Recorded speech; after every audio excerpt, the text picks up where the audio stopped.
सबसे पहले डॉक्टर विश्वरूप राय चौधरी जी के पास चलते हैं कि डॉक्टर साहब, आपने ये कोरोना समय में सुदर्शन पर बोला था, तब मुझे याद है कि तब एलियोपैथी के एक डॉक्टर शो में जुड़े थे, उन्होंने कहा था क्यों डरा रहे हो, ऐसा कभी कहीं हुआ है क्या?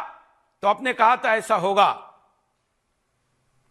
धन्यवाद सुरेश जी, आपने पहली बात तो मौका दिया मुझे तब जब सारे यूट्यूब चैनल बंद हो गए थे मेरे। वो टाइम था जब वैक्सीन आई नहीं थी, 2020 की बात। वैक्सीन आने वाली थी, बस ये अनाउंसमेंट था। और तब मैंने बोला था, आपके चैनल में आके ही बोला था कि भाई ये वैक्सीन लगाने से लोग खड़े खड़े मरेंगे, पैरालिसिस होगी, कार्डियक अरेस्ट होगा, हार्ट अटैक होगा।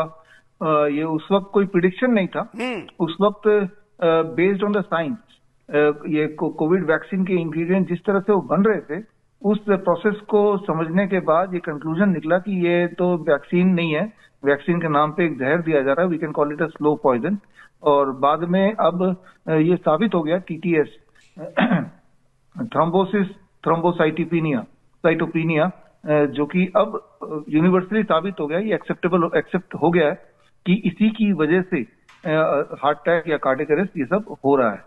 तो उस वक्त जो मैंने बोला था वो आज अनफॉर्चुनेटली सच होता हुआ दिख रहा है। बड़ा दुखद बात है। जो वीडियो आपने अभी दिखाया ये तो दिल दहलाने वाली बात है। मतलब इतना ज्यादा विकराल रूप ले लेगा कि छोटे छोटे बच्चे भी उसके चपेट में आ जाएंगे, इतना तो मैंने नहीं सोचा था। लेकिन ये क्लियर था, उस वैक्सीन लगाने का एक ही पर्पस है, लोगों को क्लियरली मारना, स्लो पॉइजन देना, जो कि वो वैक्सीन कर पाया। और अब मेडिकल जर्नल में, इवन लैंसेट में इस बात का प्रूफ तक भी पब्लिश हो चुका है। अब तो कोई कंफ्यूजन नहीं है कि इससे हो रहा है कि नहीं, इसी से ही हो रहा है, साबित भी हो चुका है, मेडिकल साइंस के अंदर ही साबित हो चुका है। बिल्कुल। और जिस प्रकार की ये पूरी संख्या है, ये संख्या का कोई आंकड़ा मेंटेन नहीं किया जा रहा है, क्योंकि वैक्सीन के कारण मर रहे हैं इसका सबूत नहीं, ऐसा बहाना दिया जा रहा है। फार्मा लॉबी बहुत अमीर और बहुत शक्तिशाली है, कोर्ट पर भी दबाव बनाती है और बाबा रामदेव जैसे व्यक्ति को भी कटघरे में कई बार खड़ा करवाने की ताकत रखती है, किसी पर भी एफआईआर करवाने की ताकत रखती है। इस कारण डाटा भी एकत्र नहीं किया जा रहा है, उसका ये भी चिंता का विषय है।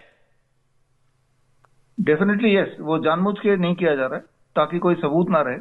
लेकिन अगर हम देखें तो जो मेरे हिसाब से नॉर्मली जितना हार्ट अटैक होता था उसके करीब 100 गुना, नॉट प्रतिशत, 100 गुना ज्यादा हार्ट अटैक के केसेस आ रहे हैं। और सिर्फ ये हार्ट अटैक की बात नहीं, डेथ की बात नहीं, सारे लोग नहीं मरते हैं इस वैक्सीन से।